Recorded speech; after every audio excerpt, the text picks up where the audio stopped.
Welcome to the Inspired Intentions podcast with Skyterra Wellness. If you've been too busy and not taking care of yourself, it's time to reset habits and plunge into your new normal. I'm your host, Jeff Ford, and I'm joined today with my co-host, Rachel Colosino and Alan Broyle. How's it going, guys? How you guys doing? Hello. Welcome, Alan. And hello, Jeff.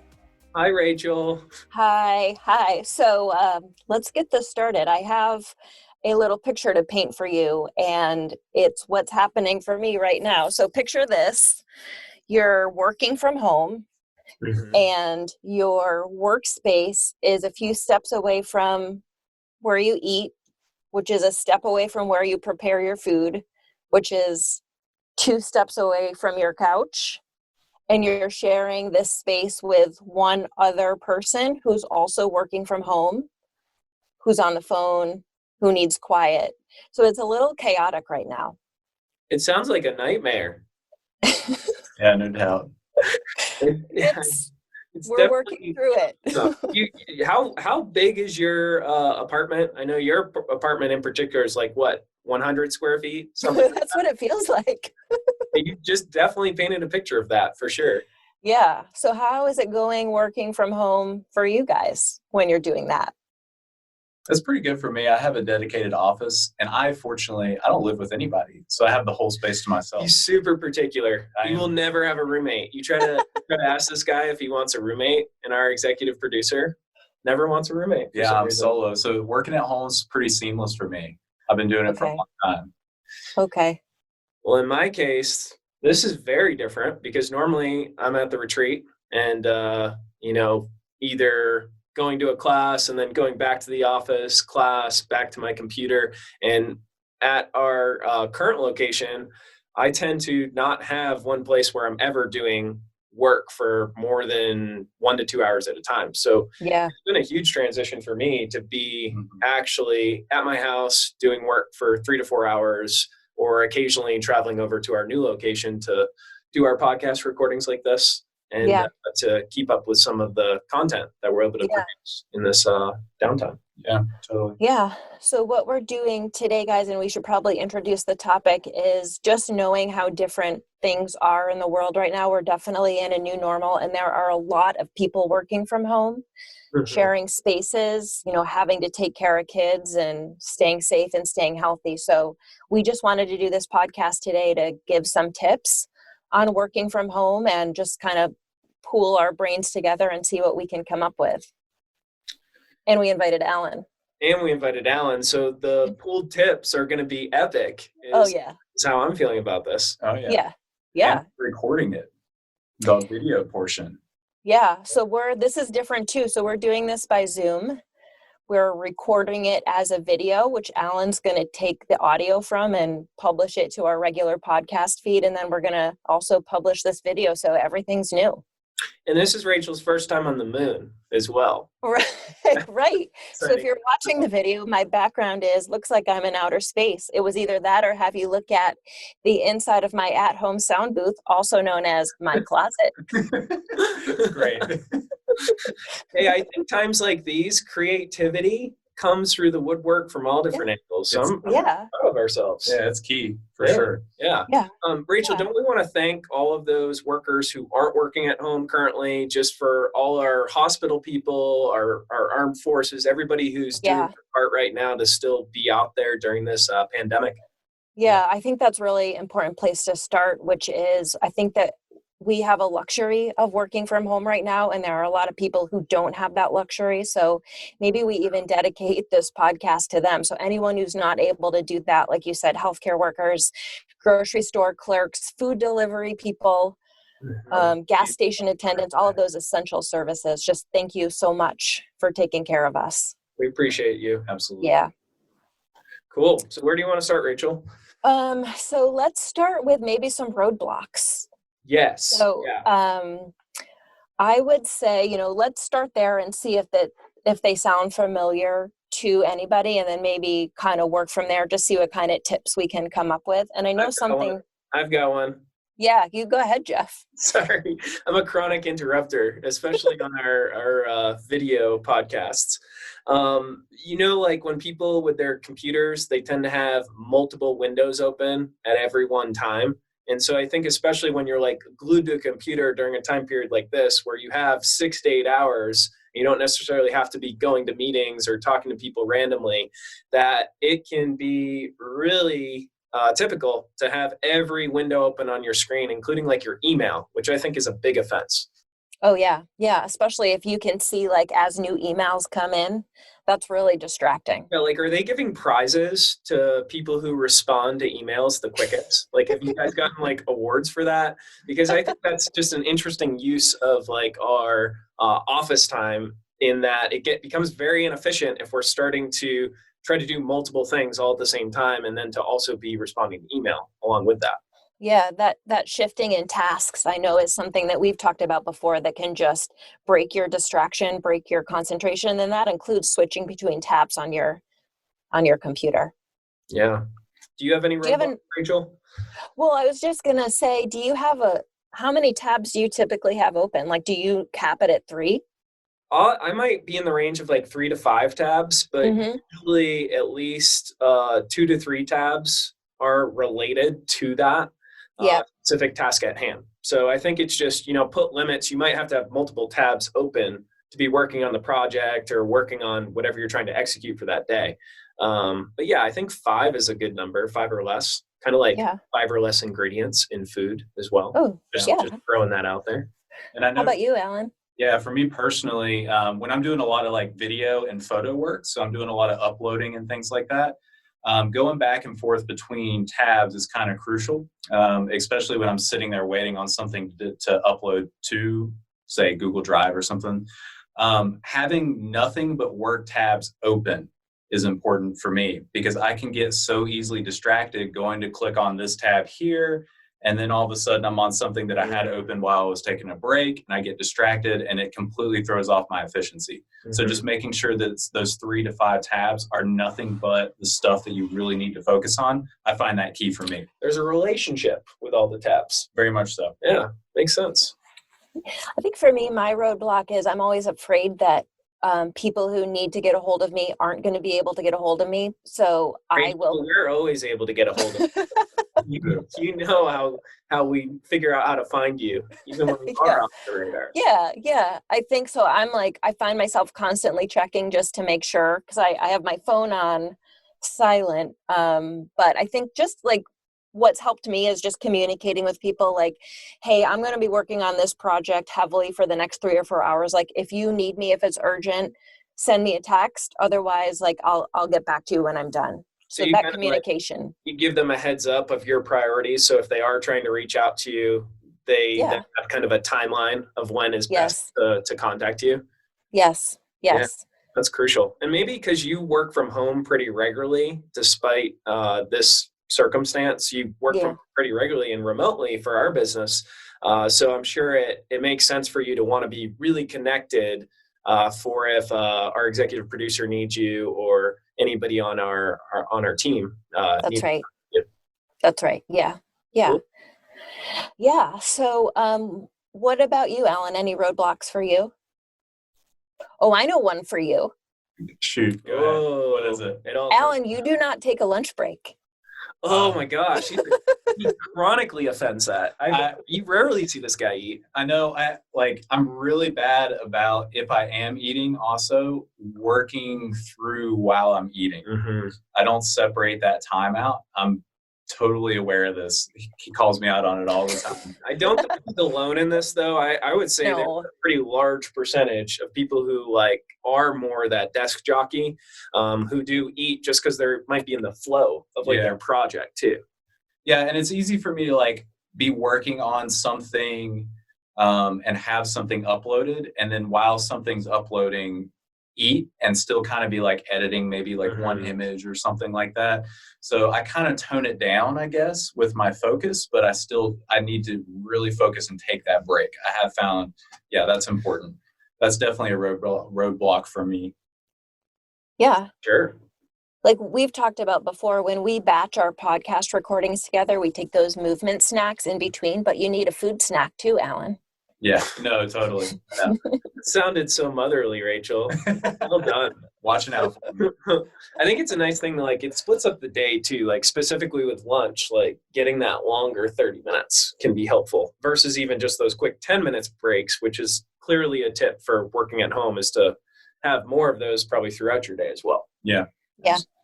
Something that I've seen my husband struggle with is having a dedicated workspace where all of his stuff is set up. Mm-hmm. So he does not usually work at home. So this is new for him. And I have my space and he's allowed to use it if he has an important phone call, but he has to clear it with me ahead of time. So we're notice. Is this like 12 hours notice, 24? I'd like about 12. That would be nice. About 12. Yeah, 12 hours notice is good. You're a planner, Rachel. I respect that. Yeah. That's But great. so he's been able to set up on our kitchen island, his kind of working area. And even though it's not a desk, him having all of his stuff there ahead of time. So he has his chargers, he has his work computer, his notebook, his pens, coaster for his drink. So he has kind of taken over this area, which is great. I mean, he has a great view. He can look right out the windows and everything. And I think that's really important. Is like, what'd you say? What's the chair situation? I'm sorry. So he's on the kitchen island. He's got a great view. Is he on like a stool all day? Yeah. Yes. Really? So no backing. How's he doing with that? He also stands, and so he has it raised up a little bit when he stands. Ooh, is it in line with his eyes? Mm-hmm.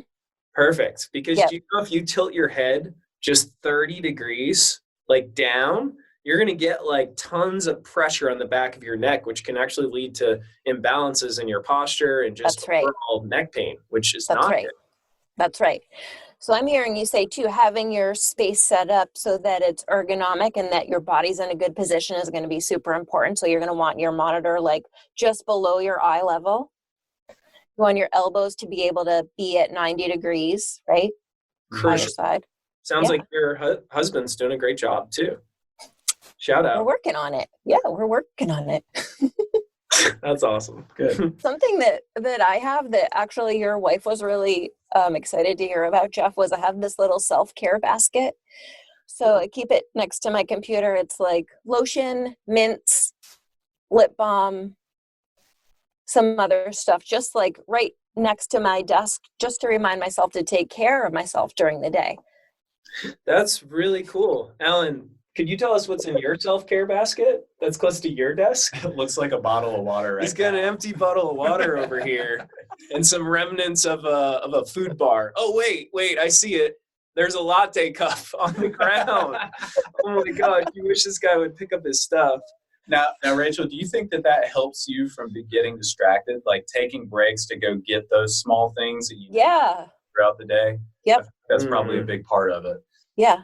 That's efficient. So it's like right there. You can just grab it and go and get that self-care time immediately, and then also not have to go find those things that you're probably going to need anyways. Yeah, totally. And one of the things I have in there, actually, our general manager, Teresa, gave to me was, and it's something that we sell at Skyterra. It's like a little tin full of balm that you can smell it, and it makes you a little bit more focused. So it's like a citrusy kind of sharp smell that kind of brings your focus back. Where do you place it? Like on your forehead? So I did put it on my forehead, and then it was super greasy for the video calls. So I just smell it. Oh yeah, that would get awkward. You like get onto one of these virtual meetings. People Yeah. are like, what is that goo? What is she doing? What is she doing? On your nostril. Gosh. Just put it on your upper lip. Yeah. Well, that's cool. Self-care basket. Definitely Self-care basket. setting up an ergonomically correct space. And a nice reference for, since you guys know I'm the person of references, Desk Bound by Dr. Kelly Starrett. Really great book that talks about the specifics of a workspace just in general. And even though we've already covered it, I'm backtracking a little bit. If you're working a lot at home these days and you're used to having a more active job, it is still important to kind of keep that activity in the mix and to be standing more than you're sitting. Yeah. And so that's where you mentioned movement breaks earlier. Perfect opportunity to start kind of throwing those into your day if you are working from home.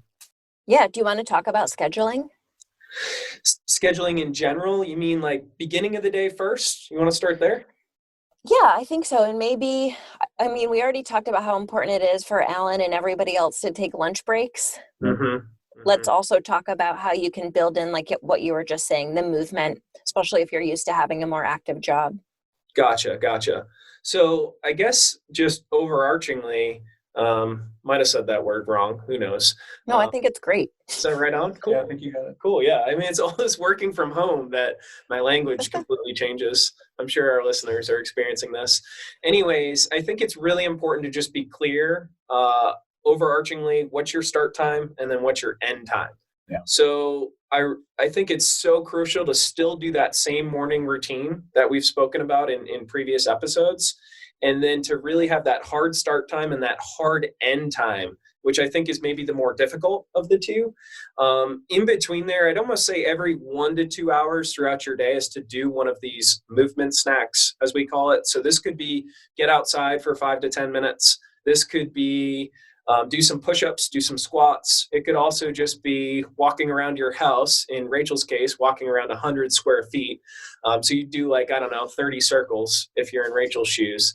Right. And really just trying to get creative with those breaks too. You may even go fold some laundry, bring it down to where your dryer is. I was struggling because Lindsay does most of the washing and drying.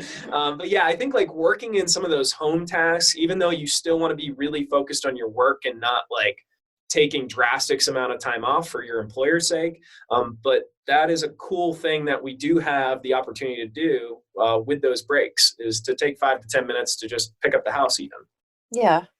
I think the nice thing too is, so we already have some of those breaks scheduled in for folks. So every day, just as a reminder, every day, including Saturday and Sunday at 9 a.m. Eastern, we have our Skyterra streak, which is increasing by 1 every day, reps of jumping jacks and squats.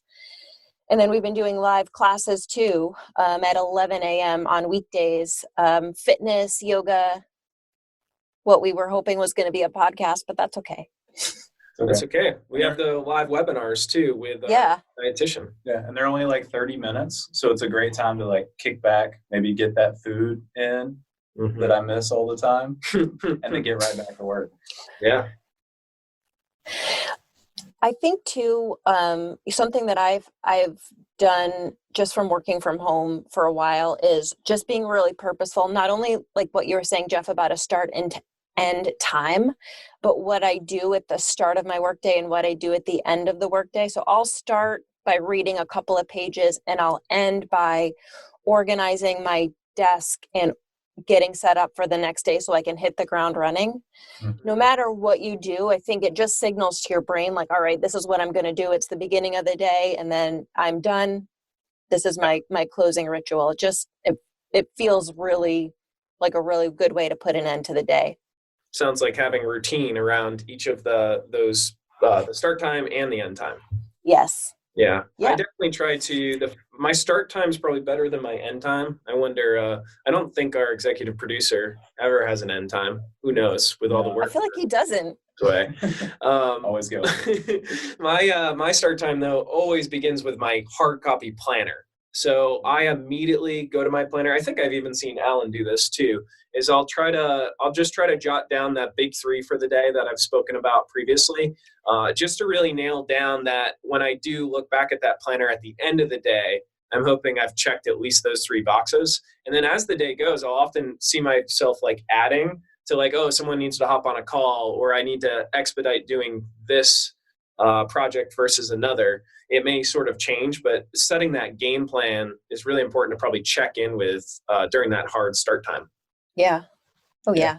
Like me, when I have very finite things like this particular photo shoot or this particular video, I try and go in and even set time parameters around how long I think it should take me to do this, which really keeps my mind on task and keep it from wandering in the same way. I also like your point about your space. But one big thing for me is when I finish a day, I clean everything up and make sure it's a perfectly clean space. And I have the one thing that I'm going for the next day out to start my day. So that as soon as I get into that space, I have my next task already laid out for me and everything's clean. It feels like a clean slate every single day. So what I'm hearing is that latte cup over there and that water bottle will be picked up. It's going to by be the gone. end of our Yeah, podcast. it's definitely going to be gone. That's cool. I respect that. Cleanliness is super important. Yeah. There's definitely studies that show like folks in unclean spaces, it causes more stress and induces higher levels of cortisol production. So it's like those little things that can actually set the stage for you not being as stressed when you're going into work the next day. Yeah, absolutely. Yeah. Alan's pretty stress-free, so it must be working for him. He's so laid back. Yeah. Yep. Okay, guys. So just to summarize, most importantly is that we want to thank everyone who doesn't have the luxury of working from home. So thank you for everything that you're doing to keep us safe and healthy. Mm-hmm. We talked about some roadblocks, making sure that you don't have too many tabs open on your window, on your computer. Making sure, of course, that you're taking a lunch break, making sure that your space is organized and that everything you have is close by. We talked about the importance of structuring your day, so making sure that you have specific start and end times, that you're building in breaks for movement.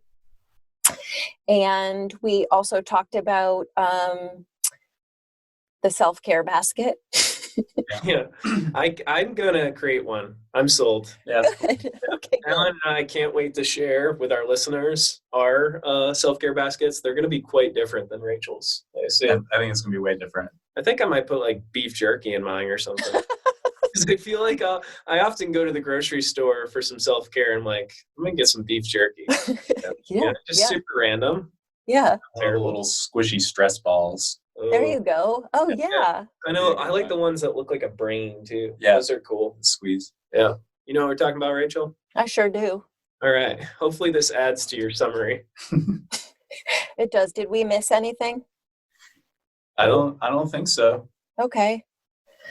So again, we just want everybody to know we're here for you during this time. We're thinking about you. We're sending you our best. And as long as we're in this social distancing quarantine, we're going to be here for you with some relevant topics. Absolutely. The Inspired Intentions podcast is a production of Skyterra Wellness Retreat. Special thanks to our executive producer, Alan Broyhill, who, by the way, has been wearing headphones this entire time that did not need to be used whatsoever. It's a comfort thing. Yeah. It also makes him look more executive producer-y.